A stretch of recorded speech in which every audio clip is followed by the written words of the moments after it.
end here. Motion.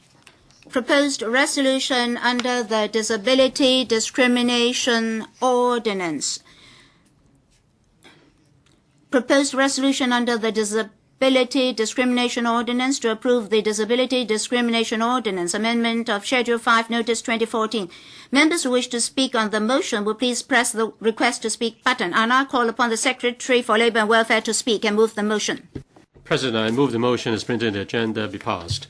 The resolution is to effect the amendment of Schedule 5 to Disability Discrimination Ordinance made under Section 87(2) of the DDO be approved by this Council in order to include the proposed extension of government's public transport fare concession scheme for a particular group of persons with disabilities to green minibuses as a further exemption under Schedule 5.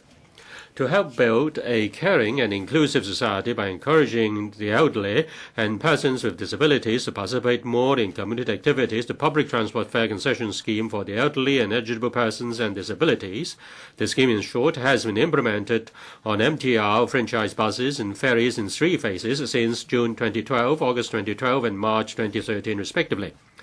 This scheme was extended to eligible children with disabilities aged below 12 in May 2014. The CE announced in the 2014 Budget Address that the scheme will be extended to GMBs in phases starting from the first quarter of 2015.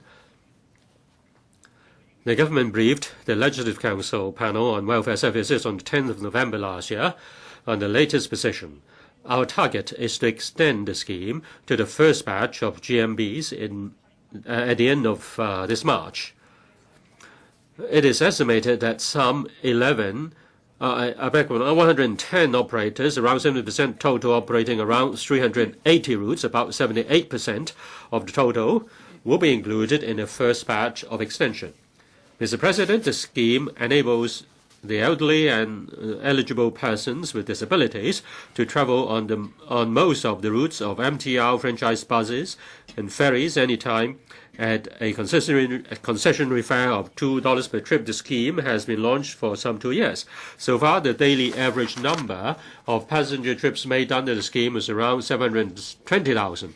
Of these, 630,000 were made by elderly people and 90,000 were made by eligible PWDs. Eligible persons with disabilities under the scheme refer to persons aged below 65 with severe disability as defined under the Disability Allowance receiving the allowance and those with 100% disabilities receiving CSSA in the same age group.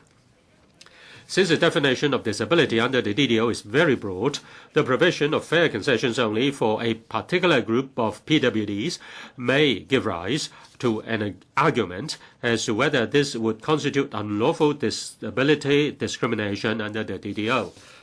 In this regard, to avoid any possible legal challenge under the DDO against the proposed scheme, we now propose such an amendment. Similar legislative amendments were made in June 2012 in view of the implementation of fare concession scheme on the MTR franchise buses and ferries. Mr. President, I hope members will support the motion. Thank you. I now put the proposed question to you, and that is the motion moved by Secretary for Labour and Welfare be passed. Does any member wish to speak? Mr. Wong Kwok Hing. Mr. President, today, in order to launch this concessionary fare of $2 per trip to green mini buses, we are now discussing this motion on Disability Discrimination Ordinance, DDO. I welcome the proposal such that this concessionary fare of $2 per trip can be extended to more modes of transport. But before we vote, I'd like to put forward a number of comments for serious follow-up by the administration. Now, this concessionary fare of $2 per trip is to be extended to GMBs. That should be welcome. However, most regrettably, for the PWDs with one limb off, they still won't enjoy this concessionary fare. On many occasions, I raised with the SARG. I also raised with Mr. C.Y. Leung during the CA election this request. Mr. C.Y. Leung then made a promise to carry out the policy. But then, Secretary, when you became the Bureau Director, you promised to, at the end of last year, put forward proposals and review the policy for this concessionary fare to be extended to PWDs with one limb off. But now we're already in early 2015. We don't yet see the review. Why? You promised that the review would be conducted at the end of last year. Now, nothing came forth. Now, this $2 per trip fare is to be extended to GMBs. But what about the PWDs with one limb off? They're still very far away from this concession. I would like the Bureau Director to respond to this in a moment. And I hope that he'll tell us when the administration will extend the concessionary fare to PWDs with one limb off, and when the study on disability allowance for these people will be adopted.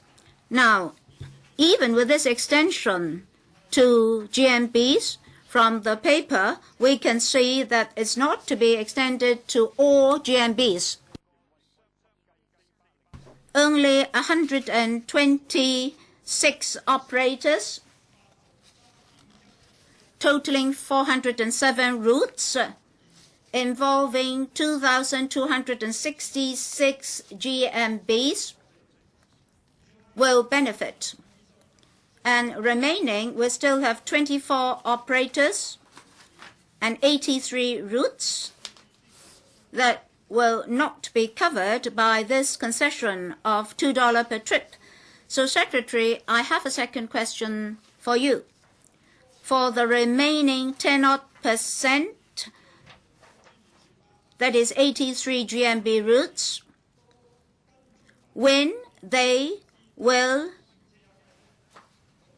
be covered by this concession of $2 per trip. Is there a timetable? If you can't do that now, where is your difficulty? How will you make the issue less difficult? So I want the Bureau Director to answer each of these questions. Thirdly, I hope that the government will follow up on this concessionary fare. I would like to have supportive hardware for the scheme. The MTRCL also offers this concession to PWDs with serious disabilities. However, these people are mostly wheelchair-bound. We discovered that at popular exits of MTR stations, there are not enough lifts. And some MTR stations still use elevated platforms for wheelchairs. If more than one PWD needs that platform, they will have to queue up and wait for some time. Should the government not follow up comprehensively on that scenario? Otherwise, this $2 per trip concession will not benefit these PWDs with serious disabilities, or they have to be very busy in finding those exits that suit them. So I'm talking about the popular exits for passengers. How many of them are still not equipped with lifts? How many are only equipped with these elevation platforms for wheelchairs? what will the MTRCL do? So I would like the Bureau Director to follow up on these issues.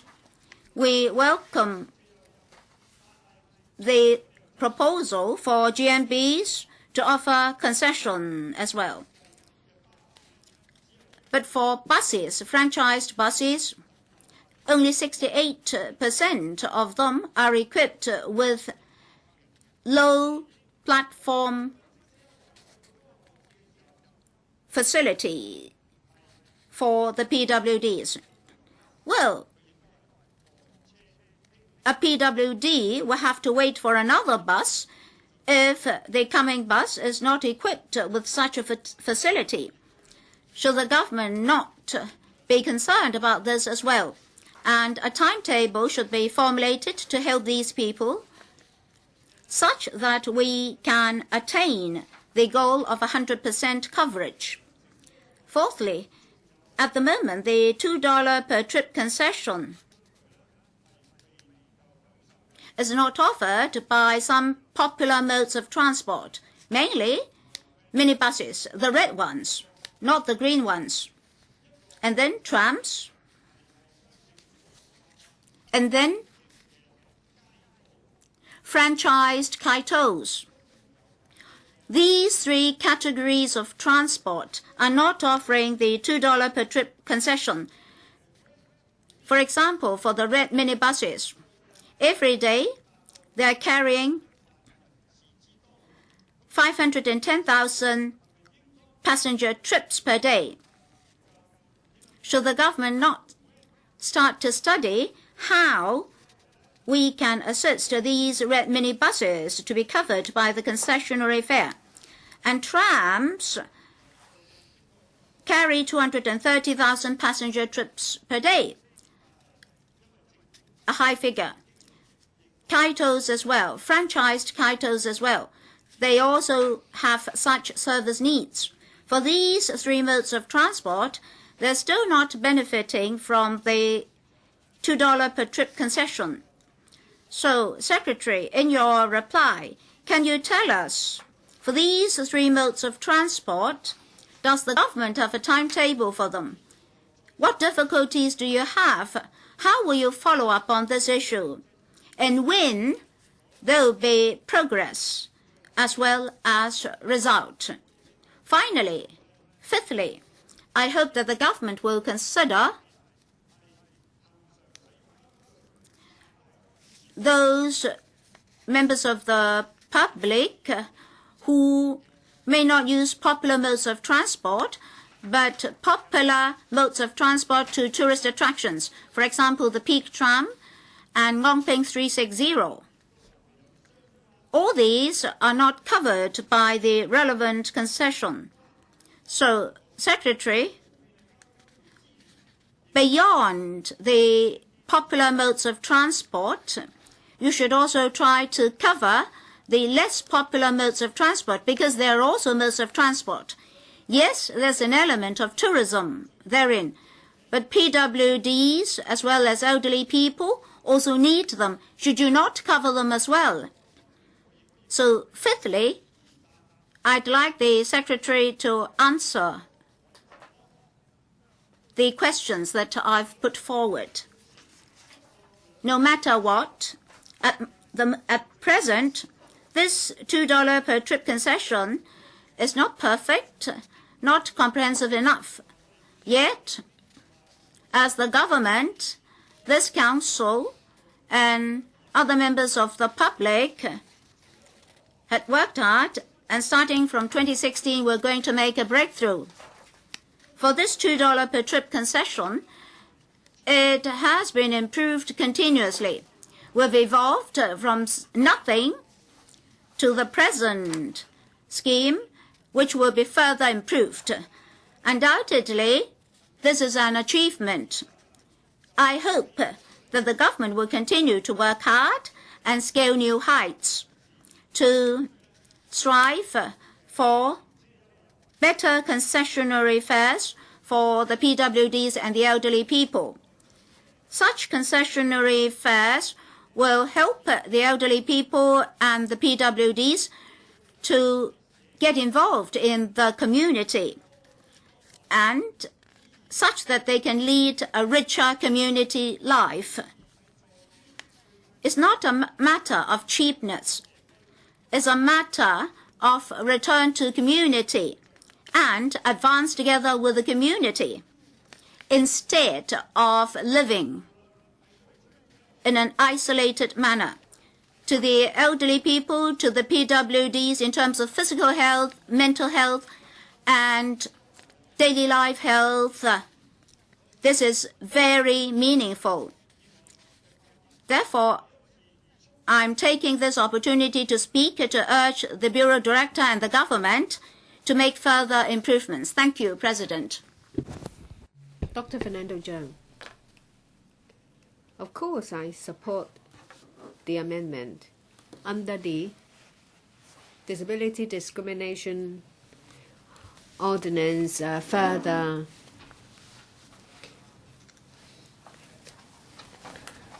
additional exclusion is included to enable the implementation of the fair concession of GMB. That itself is a good policy which should be implemented as soon as possible. When it comes to fair concession for elderly people or PWDs, persons with disabilities, is something that we've been fighting for a number of years. I remember in Donald Tsang's days, members were taken to visit a railway line in Shenzhen at that time. Well, it's a railway line that is built and managed by the MTRC. And free fares have been offered to elderly people. We asked Donald Tsang why the same was not offered to our elderly people. And the answer was that this will only happen in socialist countries. And I forgive him for his ignorance, because such policies are indeed in place in capitalist societies. In the end, we have this fair concession. We're very happy to see that. What's regrettable is that operators did not shoulder their corporate social responsibility, because the expenses actually is paid by public money. And MTRCL has been making tens of billions of dollars, and they resisted strongly to offer fair concession, and in the end they agree, but it's to be paid by the government. So over the years, with these fair concession, MTRCL doesn't have to pay a dime.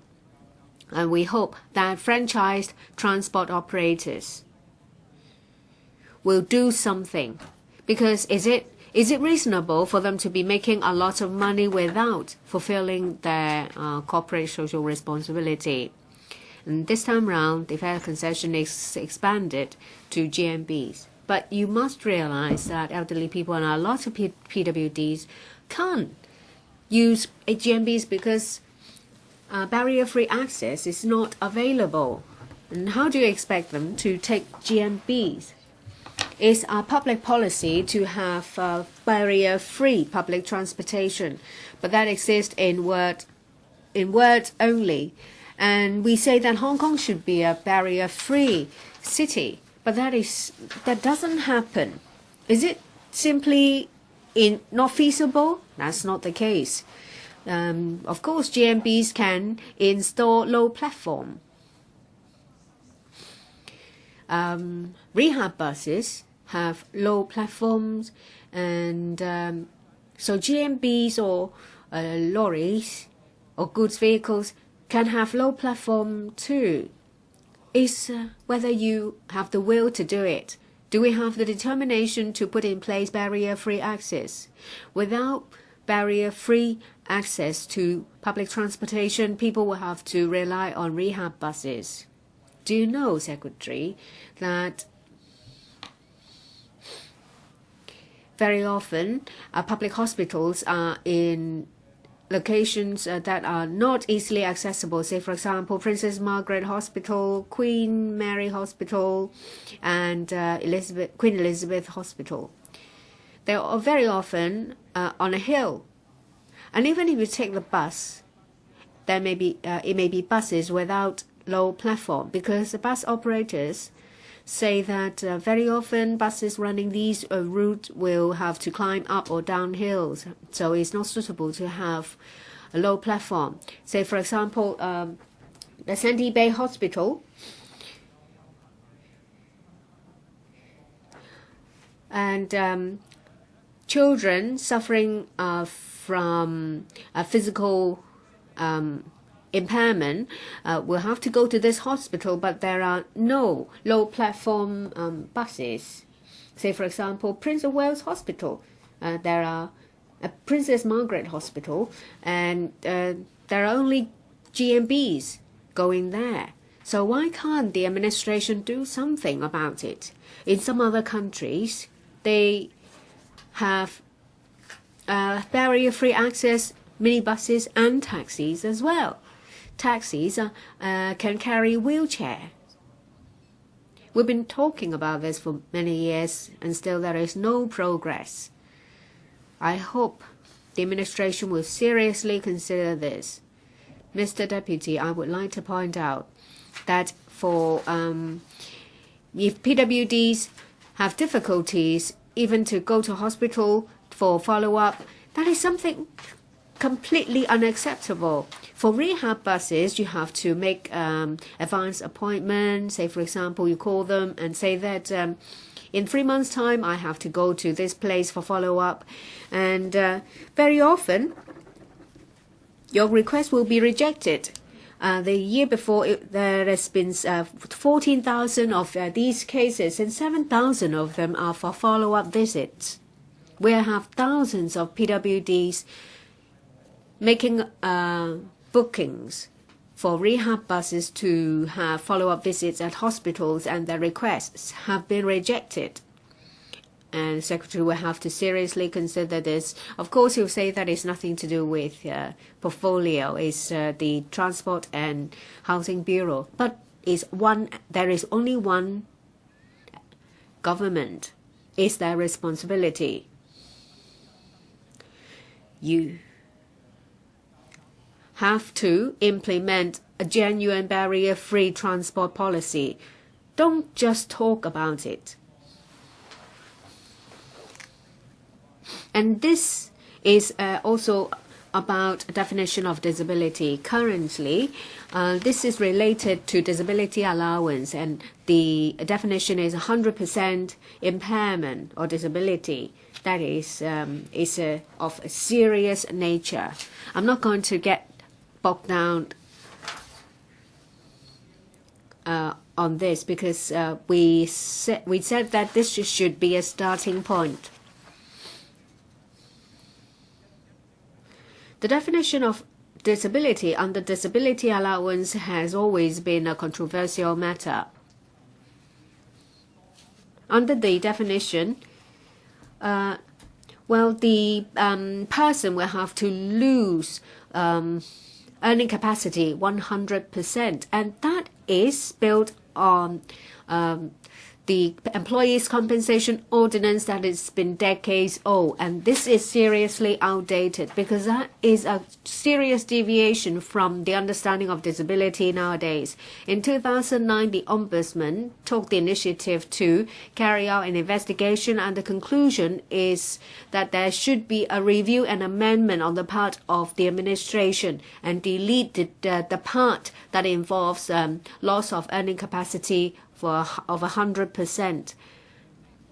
It was the Ombudsman's report in 2009, and today, we've just entered 2015, we have yet to see the administration amending anything, the definition. And that's why Mr. Wong Kok King talked about people suffering from disability of loss of one limb. not being able to benefit from the fare concession. It's not just that category. There may be people suffering from organ disability or physically or mobility impaired. International classification of functioning of disability of health is something used by many countries, including Taiwan, for a number of years. It's an international trend to put in place a new definition of disability. I hope the administration will, as soon as possible, amend the definition. Do not drag your feet anymore. There are many elderly people, many persons with disability. We are also faced with an aging population, and we see people who start to suffer from physical mobility impairment, and they need this fare concession. However, the administration is sitting on his hands. They're only talking about policies and very slow in implementation. There is no such concession for minibuses or taxis. Elderly people and PWDs would like to go out more, and it's just a basic need. Without facilitating policies, they have difficulties going out to eat, to study. I hope that while expanding the concession to GMBs, minibuses should be turned into barrier-free transportation mode. Thank you. Dr. Kenneth Chan. Dr. Kenneth Chan. Thank you, Mr. Deputy. This resolution covers a very specific and narrow ground, and that is in relation to the provision of the $2 fare concession to qualified disabled persons. I don't think anyone will object to this amendment, because we know the concession is something we have been asking for over the years. So on behalf of the Civic Party, I would like to say something on the concession scheme and on the use of public transport by the disabled and the difficulties they face, and the room for further improvement. As Dr. Fernando Zhang has said, Hong Kong is an international cosmopolitan city. We are an affluent community. We should try to aspire to implement a barrier-free transport system. This resolution represents a step in that direction, but is it sufficient? Can it give us the confidence and pride that we have achieved the vision of a barrier-free transport system for all? Definitely not. More than 10 years ago, I conducted a study with a colleague in the social work department, and the study involved asking people about how they would achieve 100% citizenship identity as perceived by themselves. We asked some elderly people whether they thought themselves as full citizens of the community, and that is that they enjoy all sorts of rights and they are given opportunities to be involved in various activities in the community, maybe meeting relatives, family members, to go for follow-up consultation, to further their studies. These are just basic things. For able-bodied people, it's nothing. I can go to the waterfront, I can go to the top of the peak. We can visit our children or our grandchildren. We can do it anytime we want. It's just that we may not have sufficient time. But for the elderly and also the disabled, they may not be able to get around so easily. So it's crucial that we have a barrier-free public transport system. Just imagine if a disabled person and an elderly person wants to visit family members, they have to go through a lot of trouble before it can be done. So is this in line with our status as an international city? I've heard from other members that while they support the resolution, they would like the government to work harder in some areas. More specifically, here we're talking about the qualified disabled persons. That means 100% disabled or loss of 100% of earning capacity. If we're talking about visually impaired and the percentage is over 10% vision, then they are not qualified. This is not fair. The government also issued registration cards for the disabled. The Civic Party and other people have been asking the government to be more generous. Shouldn't we regard this as something compassionate, and that's something we should do in a caring community? As long as they hold the certificate of the PWDs, they should be eligible for the concession, since the concession is funded by the public coffers. Why can't we be more generous to these PWDs?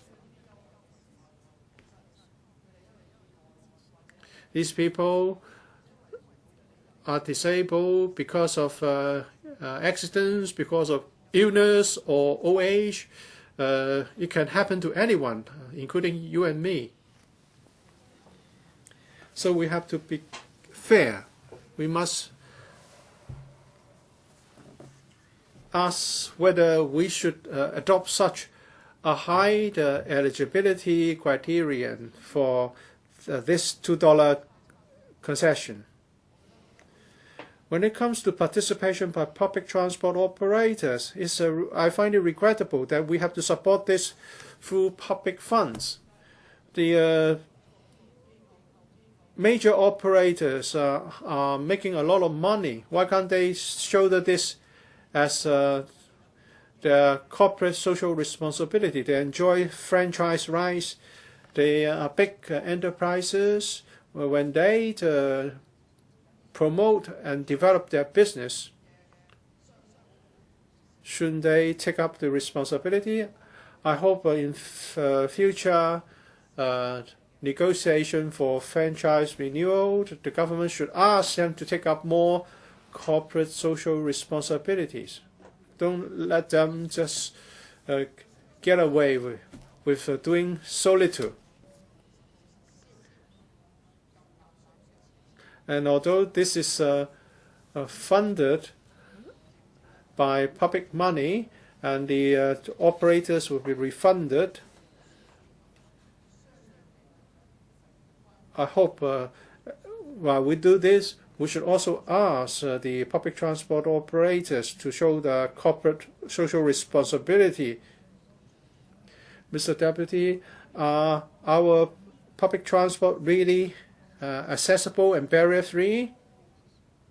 Are they convenient? If the $2 concession is extended to GMB, is it true that all the eligible disabled persons will be able to use the GMB service? Actually, it's not easy for them to gain access to GMB service.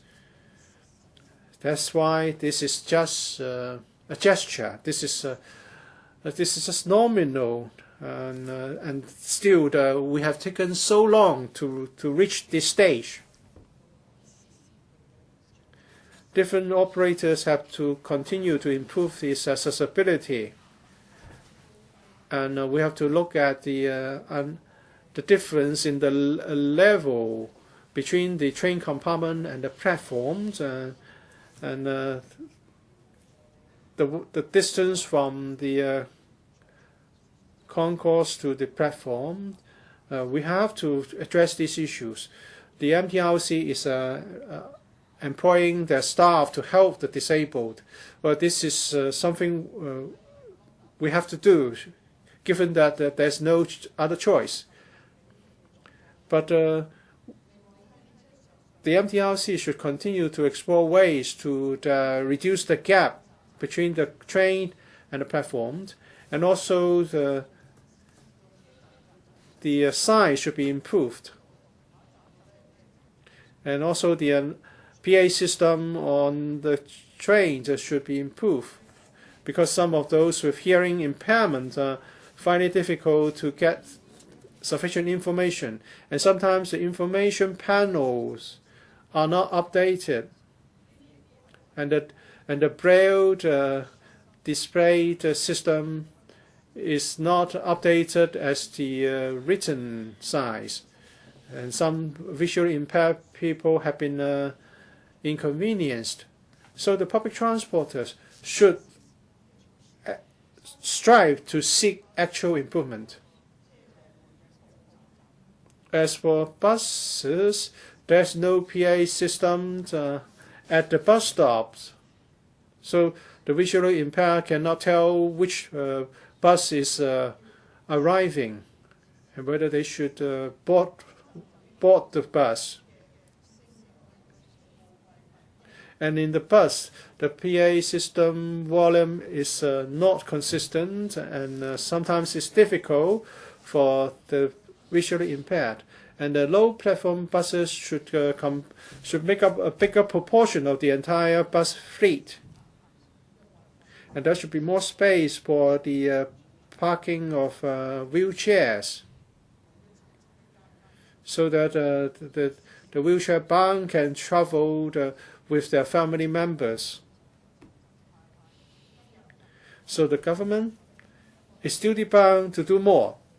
So on top of this resolution, which will offer the $2 concessions to GMB, the passengers who are disabled, we should have to do more, so that we can have a public transport system which takes care of the needs of all people, including people with disabilities, so that they have a greater sense of belonging to this city, so that they can go to visit friends and family members and go about their activities, such as follow-up consultation and further studies, as they wish. And the government should take advantage of franchise conditions to promote the enhancement of such services to the disabled by transport operators. So I submit. Mr. Leung Chi-Cheong, thank you, Mr. Deputy. A concessionary fare of $2 for traveling on ferries and buses have been implemented in 2012, and it has received very good response from elderly the disabled. Every day, 720 for the 2 years, 720,000 passengers benefited from the scheme. The administration is proposing to extend the scheme to cover GMBs so that the disadvantaged would benefit more. And DAB is in strong support for this good policy. Transportation fares are very costly in Hong Kong. This is the undeniable fact. A lot of elderly people and people with disabilities, because of that, rather stay home than to go out. Even for friends and relatives, they only visit them during major festivals or holidays. This is not good for the individual or the community. For the district I serve in, for example, many elderly people have changed their lifestyle because of the $2 concessionary fare arrangement. They could go out and visit friends, could enjoy their leisure time outside, and they could widen the social circle, and they have therefore become more active. In retrospect, when the scheme was still in the pipeline, a lot of transport operators were very worried because other disadvantaged groups not covered by the concessionary fare scheme may file judicial challenge. The operators put up excuses to reject the scheme, and finally the administration managed to implement the scheme. And in the past 2 years, we have not seen what was of their concern, but rather we saw a caring society. Our society is not indifferent, and the community is very delighted to know that.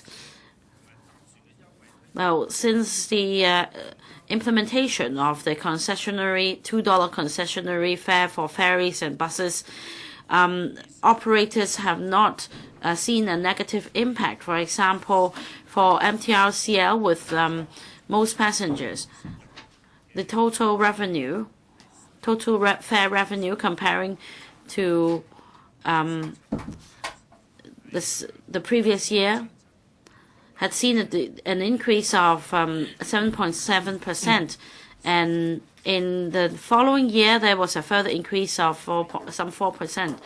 And every year it is still making considerable profit.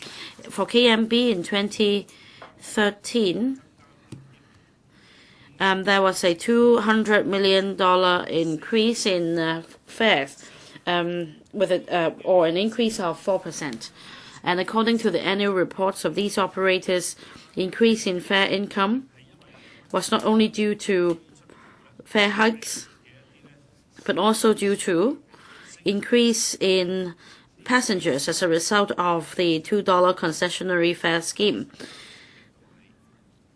So this shows the increase in patronage is as a result of a fare reduction, which is a win-win situation for both transport operators and passengers. So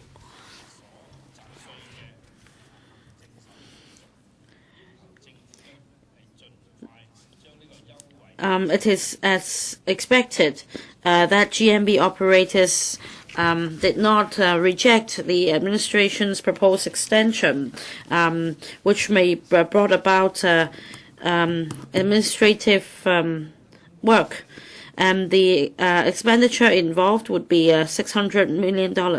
If the resolution is passed, there would only be an additional expenditure of $200 million a year. Comparing to other huge expenditures, this is insignificant. However, this will not only set an example to other transport operators, it is also very meaningful. It shows the community the government's care for the disadvantaged. We also sincerely hope that the administration would implement the scheme as soon as possible so that more members of the public would benefit from it. Mr. Sin Chung Kai,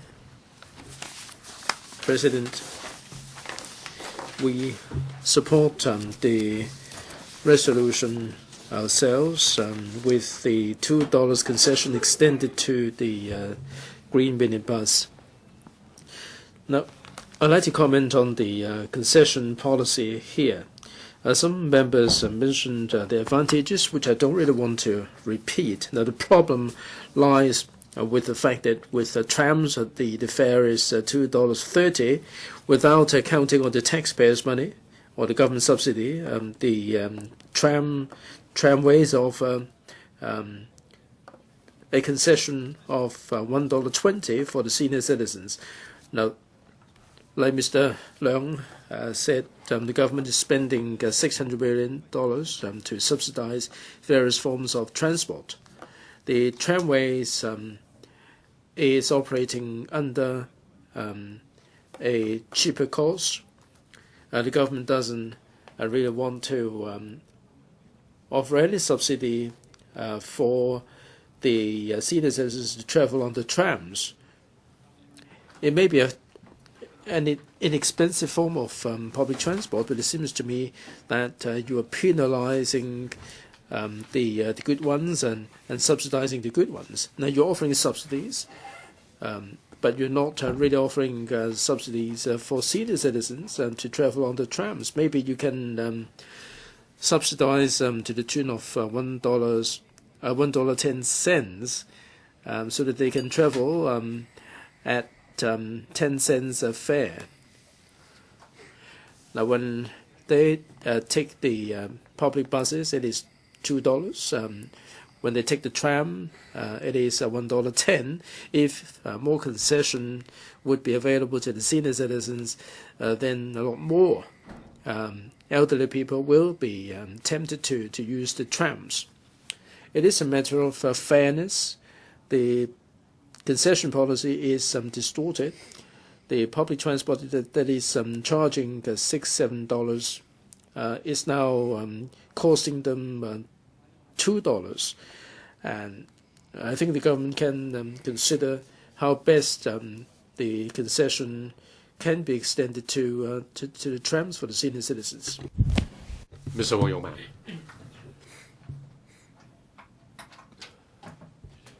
Mr. Chairman, or Mr. President, rather. Now, the resolution under the DDO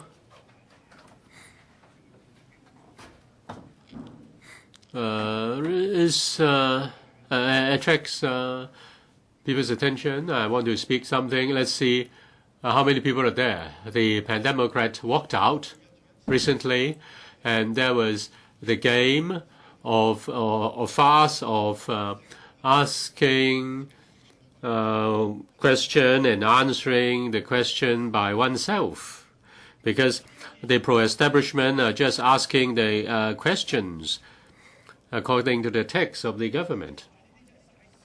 I think they just go, it's a waste of time. It's just going through the motions.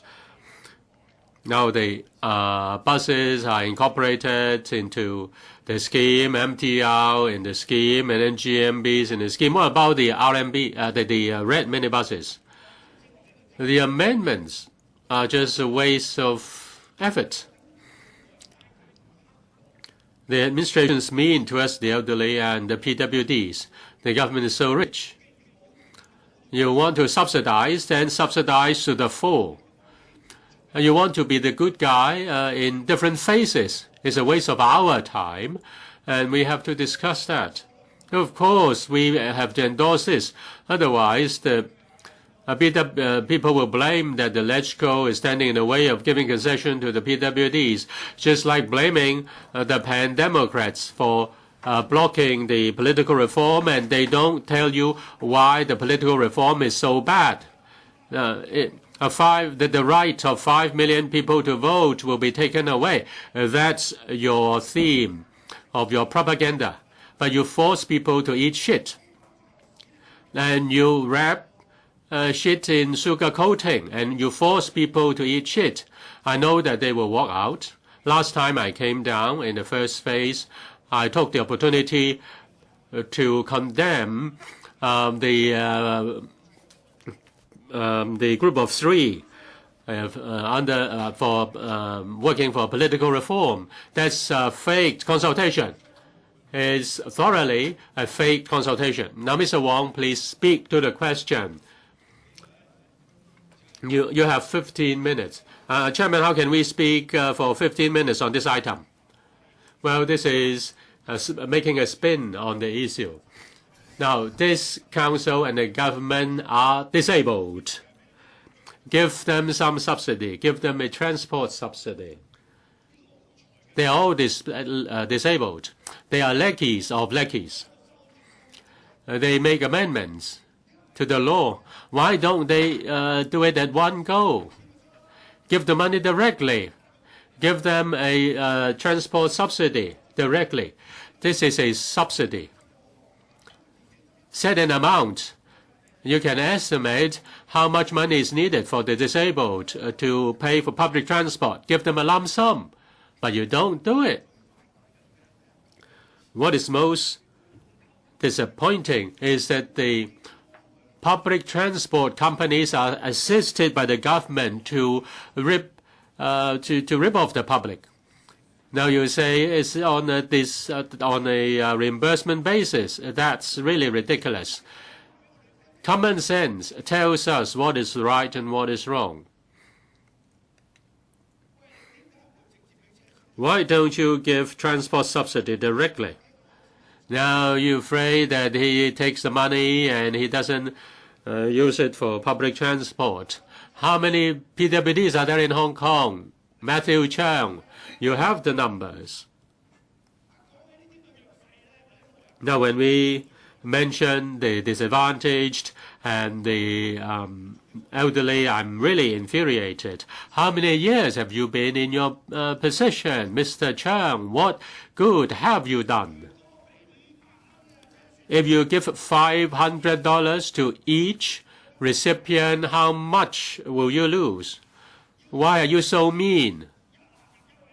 Now you change the law to include the bus in the scheme. You change the law to get the MTR in the scheme. We don't have it with the ferries. Now, if you look at the paper, this is on a reimbursement basis. Regularly, the administration will reimburse the public transport operators for their fares forgone. The MTR and the buses will not lose any profit. It's not because of their goodwill or kindness that they benefit. They give concession to the PWDs. People don't know. It's not because of their kindness. And in fact, you change the law to avoid unfair competition, then all means of public transport will have to provide concession, and that solves the problem. But we have to wait. We have to wait for the change of the law. A wheelchair user may just be going to a hospital for a medical appointment. To save time, he has to use the congested of the crowded MTR and the crowded buses. Then the taxi drivers will say, we have one less short-term passenger, short-distance passenger. So are you discriminating against the taxi drivers? So are you going to change the law to subsidize the taxi drivers? That's really unreasonable. Say, according to the paper, provide concession to all PWDs will not be appropriate. That is equivalent to cutting fares across the board. That's nonsense. You subsidize them, right?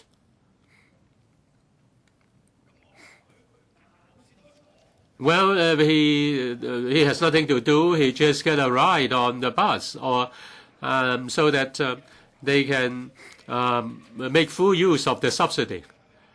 Do they have so much time? Do they have no way to kill time, therefore they take public transport? No. What about the administrative costs? Say, for example, for the OH allowance, you have the income tax, and then you get a group of people, there's administrative costs, and also the other allowance, the CSSA, you need administrative costs. The administrative costs added together, amounts to $100 million. Why don't you give the money straight away to the elderly? Now, to facilitate your work, you have to do that. Now, when we have public hearings at the PAC meetings, we see administration squandering public money, and then we consider them mean-spirited, the mean treatment given to the elderly and PWDs. You really infuriated. The director of civil aviation squandered a lot of money, and then the director of the RHSD conspired with him, and the director of CA could build his own private office, and then they have the aviation control system, and it was a waste of money, and you still have to pay additional money to the contractor. I think you will vomit blood. You were so angry that you vomit blood if you read just 2 PAC reports a year. Now, every year, 5,700 elderly went to heaven before they get a place in a subsidized RCHE. You're very mean to the elderly. You're very mean to the disadvantaged, to the grassroots, to the PWDs. You waste money, you throw money down the drain, you buy foul water from Dongjiang.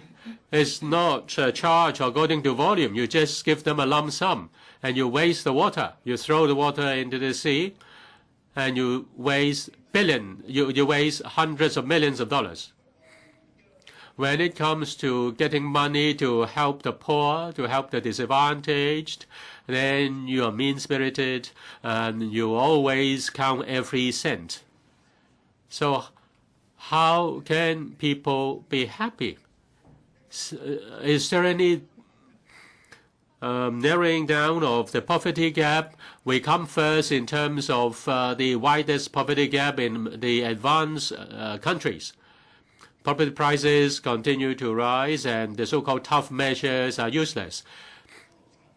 You need to pay $6 or $7 million for a HOS flat, but the income limit is $20,000 per month, and then total asset is no more than $410,000. And how can you pay? How can you buy a HOS flat?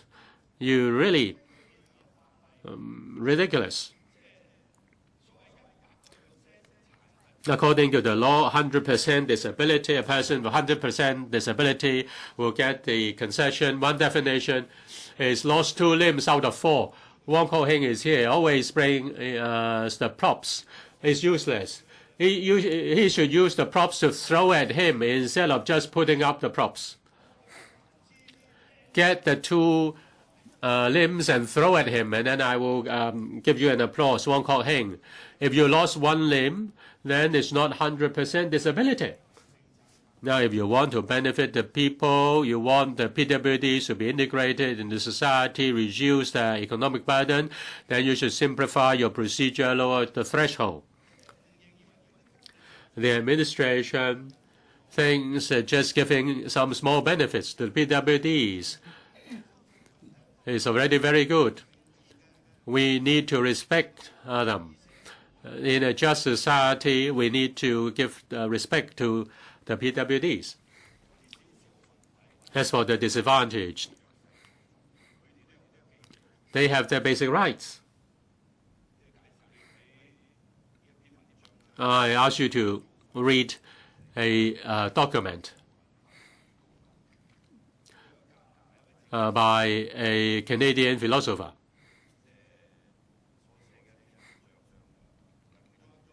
Now, in one paragraph, he says, our life has to be guided by value from our hearts. There's a need to. There must be the freedom to make choices. It's not just making choices for choosing sake. We have to seek for value schemes and practices with value. That means the freedom to take public transport is a means. The PWDs who want to live a good life have to be treated equally as we are. Now, they believe in choice based on society, on culture, and on social practices. The administration is not qualified to speak on amending the DDO. You put up hurdles, many hurdles. The amendments are just to facilitate your job. The objective consequence is you discriminate the PWDs further. The freedom of choice has to be given to the PWDs. Look at the poverty report of PWDs. 500,000 among 500,000 of the PWDs, 30% of them are poor even after transfer payments. 1 in 3 is poor. The average income of the working disabled is 3,600, which is just 45% of the income of the working poor. You cannot, you don't make a one-off policy to help them. Instead, you just adopt a piecemeal approach, just like squeezing a toothpaste. You give concession if you receive concession if you take public transport. If you don't take public transport, there will not be any concession or subsidy. But what's the point of taking MTR, buses, ferries, GMBs? Are you out of your mind? Just to ride on all these means of public transport, just to enjoy the subsidy? It's your duty to do good. The money doesn't belong to you, Matthew Chang. Why can't these public transport companies bear the social responsibility? The maximum tax rate is just 17%. Does any member wish to speak? If not, then I call upon the Secretary for Labour and Welfare to reply, and the debate will come to a close after the Secretary has replied. Mr. President, I thank the 6 members who have spoken to give us valuable views. The majority of them are positive towards the concessionary scheme, and in fact the scheme has benefited a lot of elderly people and PWDs. I will broadly respond to the views made by members, and in fact their views are rather similar. Concerning the 5 whys, I have already answered some of the questions. The first question is concerning the disabled with a single limb. Will that be covered? We have already explained that at the welfare panel. Those who have lost one limb, I think the definition of disability is linked to the definition of disability under disability allowance. There is an interdepartmental working group under the LWB to review the matter, and we've got the Hong Kong U to conduct a study to see if we can take a leave from overseas countries. And we've also made reference to the survey by the Census and Statistics Departments on the PWDs. And we are finalizing that review. And after the report is available, there will be a report given to the Commission on Poverty on the way forward. The second point is about why we have to introduce the scheme in phases among the GMBs. Why can't we do it earlier? In fact, in my kickoff speech, I mentioned that 110 operators and around 380 routes, about 78% of the total, will be included in the first batch of implementing the scheme. I've already explained that. As for the GMBs, there are 150 different operators, big and small. In the process,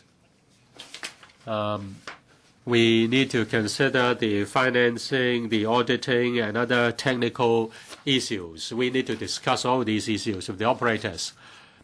And different operators have different degree of readiness. When they are ready, then we encourage them to join the scheme. Well, the Transport Department is working very closely with the operators. There is a joint meeting, and operators are encouraged to apply as early as possible. As you all know, we hope that by the end of March this year, we can launch a first phase, and by then, there will be 78% of the routes which will be included into the scheme. As for phase 2, after the completion of after the launching of the first phase, then in 1 or 2 months' time, when it is ripe, then we will get another batch of operators, and we hope that in the second batch, together with the first batch, about 80% of the routes will be included. As for the remaining routes, they are mostly covered by franchise buses and MTR routes. The Transport Department has already required new GMB routes to be included in the scheme. At present, for existing routes, we allow them to join the scheme voluntarily. As for hardware, Mr. Fernando Cheung also raised this point. Hardware is very important. 1 in 7 is an elderly. At present, by 2014, 1 in 3 is an elderly. There will be about 2 million elderly people after 15 years. Barrier-free access is very important. We are working very closely with the public transport operators with regard to providing more barrier-free access. As for buses, Mr. Wong Kok-Heng mentioned that some buses are not low-floor buses. We're talking to bus companies. About 70% of the franchise buses are low-floor buses. As for Lantau buses, the roads are steep and winding. There are difficulties for running low-floor buses. As for other franchise buses, when they phase out their old fleet, they will buy low-floor buses. By 2017, all the buses except Lantau buses will be low-floor buses.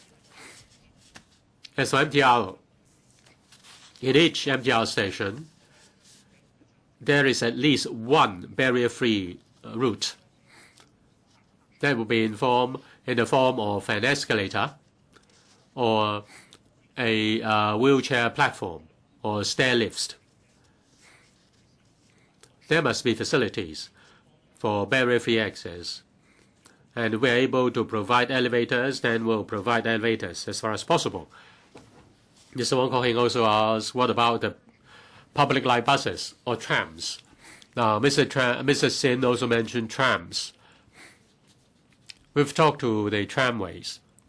We really appreciate their giving of concession to the elderly. The elderly pays $1.10. We talked to them. Our policy is a concession of $2. We cannot move the yardstick easily. Now, you're charging $2.30.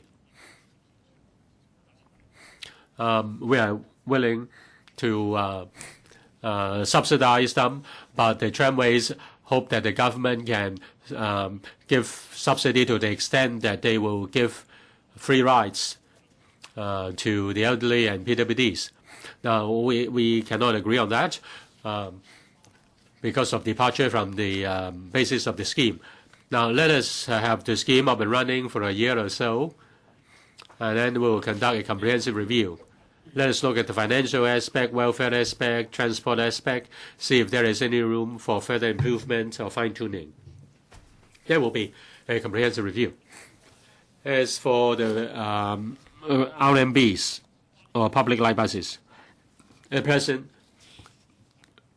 the fares and the routes are not regulated by the Transport Department. But we do. You know that in the scheme, we have accounting and financing and auditing requirements. So it's very difficult to implement it within the RMBs. As for the peak trams, so on and so forth, we have to continue our review. As for Kaitos, if they are approved by the TD, and if it is possible to implement the scheme among those Kaito operators, we would have already done that.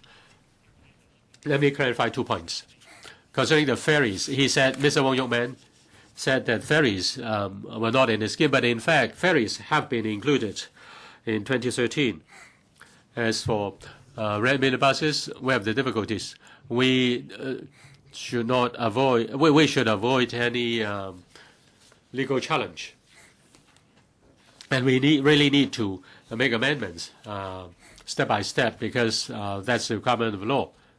Mr. Wong asked why we don't give them a one-off allowance. But in fact, we are giving allowance to the elderly, to the PWDs. In fact, we have an allowance for the PWDs. They can use the money for taxis, rehab buses, so on and so forth.